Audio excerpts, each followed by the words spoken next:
Realme 16 series currently includes 3 smartphones: Realme 16, Realme 16 Pro, and Realme 16 Pro Plus. These will be joined by the Realme 16T on May 22nd. Realme 16T 5G Indian retail box leak reveals 55,999 Indian rupees MRP. The Realme 16T will be available in Aurora Green, Starlight Red, and Starlight Black colors. The Realme 16T 5G is shown to sport a flat rear panel, featuring a square-shaped rear camera module.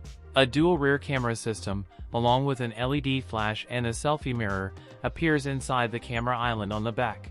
Realme has also revealed that it comes with a 50MP f/1.8 main camera using Sony's IMX852 sensor. The 6.8-inch screen has 144Hz refresh rate and 1200 nit peak brightness. The phone is IP69 rated for dust and water resistance. That 8000 mAh battery will be packed inside the 16T's 8.8mm slim body, with support for 45W wired charging. It will also support all-scenario bypass charging. The handset will reportedly be powered by an octa-core MediaTek Dimensity 6300 chipset, shipped with at least 8GB of RAM and Android 16, along with a Mali G57MC2 GPU. That's it for today's video. If you enjoyed it, don't forget to like, comment, and subscribe for more content. Thanks for watching, and I'll see you in the next one.